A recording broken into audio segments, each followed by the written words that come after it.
Entonces, ¿de qué miedo hablamos? Es decir, esto es como el hombre que estaba en la caverna. Sí, se queda en la caverna, no hay bichos peligrosos, pero ¿sabes qué? No tiene de comer, se muere, es el dato seguro. ¿Sabe qué? Sí, siga con este modelo, es muy seguro, se va a morir.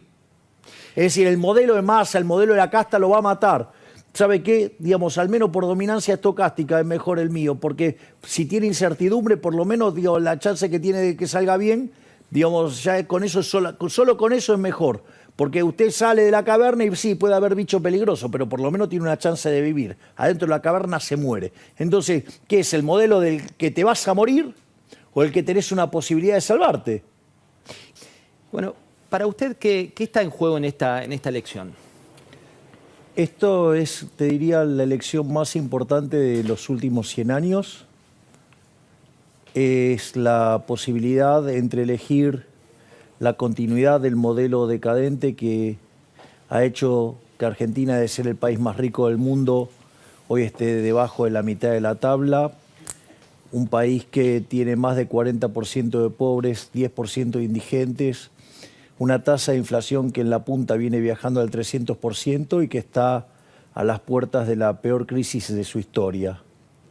Entonces, claramente pueden elegir por Massa. Massa es la continuidad del modelo de la casta. De hecho, él es el rey de la casta, porque la casta se conforma de los políticos ladrones.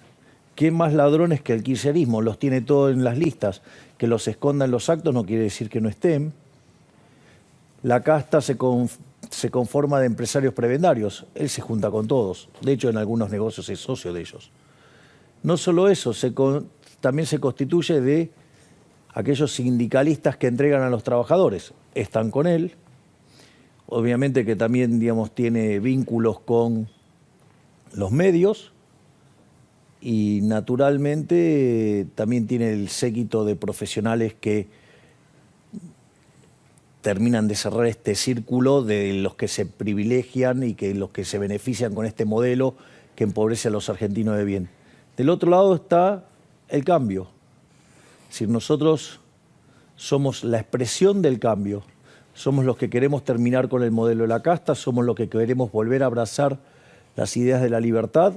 Somos los que queremos poner de pie a la Argentina para que de acá a 35, 40 o 45 años Argentina sea una potencia mundial, algo que la literatura muestra que lo podemos hacer y que eso se logra abrazando las ideas de la libertad. Y que es muy importante tener en cuenta que los efectos más fuertes se ven en 1/3 del tiempo. Vos conseguís 2/3 de la mejora. Quiere decir que de acá a 15 años Argentina puede estar como por ejemplo está España o como está Italia, o de acá a 20 años puede estar como Francia y en 25 puede estar como Alemania. ¿Y por qué cree que ganó la elección? ¿Por qué cree que ganó la última instancia de elección con más votos que los que tuvo anteriormente? Yo creo que fue muy efectivo el plan Platita. Básicamente, cuando vos le ponés plata a la gente en el bolsillo, aun cuando sea plata espuria, plata que es impresa por el Banco Central para financiar al fisco, y vos decís, no, bueno, pero eso va a generar inflación. Eso es cierto que va a generar inflación y que es un impuesto tremendamente regresivo. Pero si vos tenías 0 y ahora pasás a tener 93.000 o 100.000, ¿qué te importa que se te licuó? Eso sigue siendo más que nada. Y eso fue un elemento fundamental. Fíjate que en Lomas de Zamora, a pesar de estar el caso de corrupción de Insaurralde, que es un escándalo, en la elección general sacó más votos que en las PASO. Entonces a mí me parece que en ese sentido poder manejar las palancas del Ministerio de Economía le permitió inyectar dinero y en tiempo y forma para afectar a los resultados de la elección. Hubo en los medios de transporte, sobre todo en los trenes, carteles que hablaban en su momento de los dos candidatos de la oposición. Por entonces era Patricia Bullrich y usted, y hablaban de un boleto a 1.100 pesos. Hoy, en declaraciones, aquí en la entrevista que le hizo Luis Majul, volvió a ratificar que con usted el boleto pasaría de 55 a 1.100 pesos. ¿Es correcto? No, eso es falso, es absolutamente falso. es parte de la campaña negativa que está haciendo. Concretamente, de hecho, la gente de Bolsonaro y algunos periodistas de Brasil denunciaron que Lula está interfiriendo en esta campaña, financiando parte de la misma, y dentro de ese paquete hay un conjunto de consultores brasileros que son especialistas, son los mejores especialistas en campaña negativa, y lo que hacen es infundirle miedo a la sociedad. Lo único que yo le puedo asegurar a la sociedad es que eso no va a pasar. Primero, es falso que Massa tenga el cálculo de cuánto da esa recalibración tarifaria. Por lo tanto, lo que está haciendo es mentir. Segundo, digamos, si él lo utiliza con el mecanismo con el cual piensa los temas, es claro, él cree que el ajuste lo tiene que pagar el sector privado. Bueno, nosotros creemos que no lo tiene que pagar el sector privado, sino que lo tiene que pagar el sector público. Por lo tanto, vos podrías tomar medidas desde el lado fiscal que alivien el precio y que dejen equilibrio a las empresas sin afectar a los consumidores. Por otra parte, tampoco, ya por una cuestión de la Corte Suprema de Justicia, tampoco podría hacer eso. Porque la Corte, cuando fueron los reajustes tarifarios del caso del gobierno de Macri, también dejaron sentada jurisprudencia sobre la gradualidad en esto. Por lo tanto, nosotros no vamos a hacer medidas que dañen a la gente, y solamente la recalibración tarifaria directa va a ir conforme mejoren los ingresos. ¿Cree que eso es lo que más lo afectó en la última elección? Digo, cuando uno veía que todo pasajero en el tren tenía ese cartel, o mismo... Bueno, pero vos fíjate esto, porque esto también es un atentado contra la institucionalidad. Utilizó los recursos del Estado para hacer campaña negativa en contra de otros candidatos. O sea, esto es de una gravedad institucional enorme. Él dice que no fue él, sino su ministro de Transporte. Bueno, no importa, digamos, son parte del mismo gobierno y todos quieren ganar. Y, o sea, ¿por qué no lo echó entonces? ¿Por qué no lo hizo echar? Le voy a compartir... No, digo, porque sí. Esto es muy grave. Entonces, digo, que no tire la pelota para el costado. Es lo mismo que cuando él dice que no es el kirchnerismo y lo está lleno de kirchneristas. Entonces, vamos. Digamos, él es responsable de esto, y los brasileros los trajo él para ensuciarme a mí 7x24, publicando videos que verdaderamente dicen cosas disparatadas, editando videos, forzando... Que generan miedo, ¿no? Videos que tienen que ver con... Bueno, pero es que justamente una de las emociones más fuertes que sufre el ser humano es el miedo. Y lo que yo le quiero hacer entender a la gente es que ¿de qué miedo hablamos? ¿De qué miedo hablamos?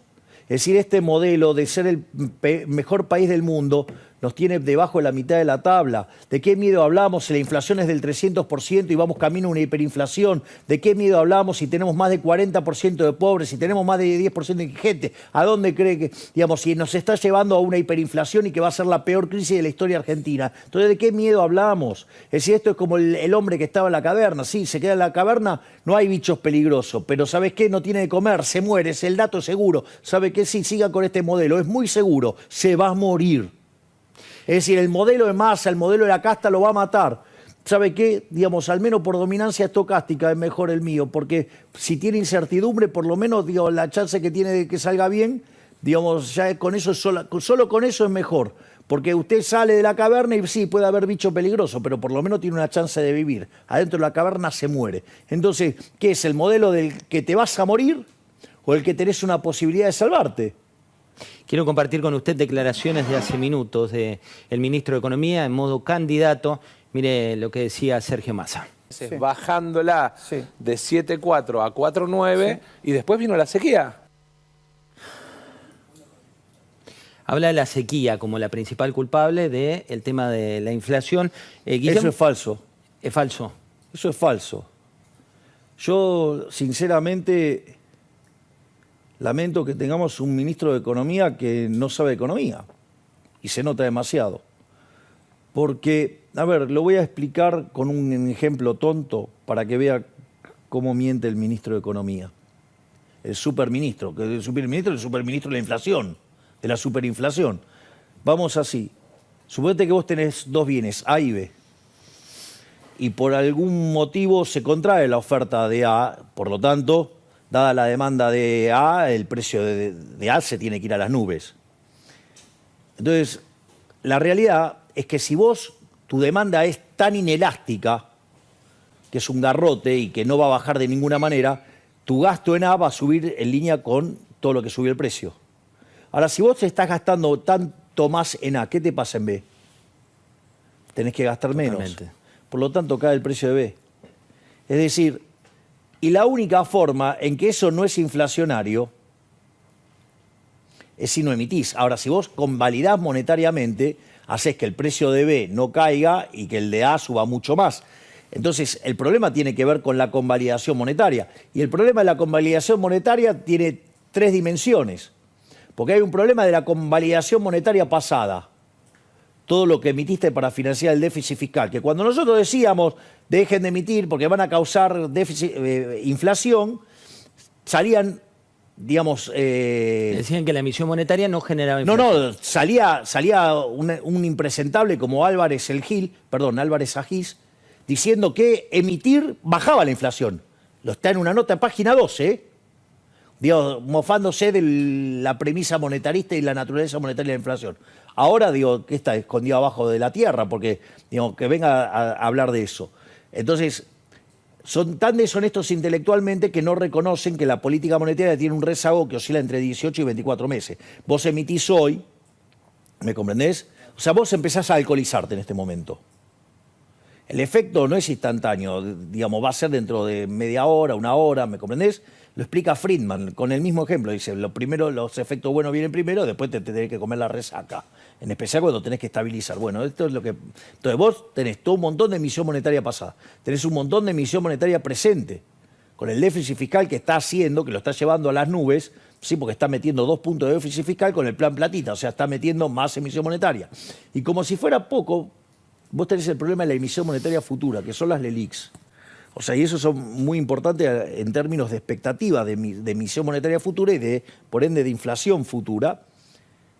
Y eso hace que también te caiga la demanda de dinero y vos tengas un problema de inflación más grande. Entonces, hoy la inflación viene viajando en la punta al 300%. Tenés un desequilibrio monetario que es peor que el que tenías en el Rodrigazo y tenés una relación pasivos remunerados del central respecto a la base que es peor que lo que tenías en la previa de la hiper de Alfonsín. La deuda, decís, la deuda que tiene el Banco Central. Central. Claro, las LELIQs contra la base, pero bueno, en la circula. época de Alfonsín no se llamaba así, por eso digo pasivo remunerado. Entonces, y esa relación, que está arriba de 3, es peor que lo que vos tenías en la previa de la hiper de Alfonsín. Entonces, tenés un descalabro monetario que te vas a un desastre. Mirá el desastre fiscal que tenés. El Rodrigazo en el 75 estalló con un déficit fiscal de 14 puntos del PBI. La tablita cambiaria en el 81 estalló con 11. La hiper de Alfonsín estalló con 8 y la convertibilidad con 7. Hoy tomás el déficit del Tesoro más el Banco Central, te da 15. Te das cuenta que ahí también te está diciendo que estás por explotar. No solo eso, la brecha te dice que estás por explotar, porque el tipo de cambio, el oficial está en 3.50 y el paralelo está en 1.000. Y si vos te fijás, en términos sociales estás mucho peor, porque los indicadores en términos de salario en dólares, pobres, indigentes, estás peor que lo que estabas en el 2001. Javier, O sea, Dios, está claro, ¿no? Del tamaño del desastre que está generando este señor. Tengo muchísimas preguntas que tienen que ver con gran parte de lo que se dice, se habla y nada mejor que tenerlo acá para responder. Recién me decía el tema de las tarifas de Bueno, trenes, ahí desmentimos que lo que dice es mentira. Es decir, el primer ataque al problema tarifario es una solución de índole fiscal que le impacta al sector público y compensa a las empresas, pero no afecta a los usuarios. Y solo cuando la economía empieza a recuperar, como el salario real sube, ahí podés recomponer tarifas sin que dañe eso a los consumidores.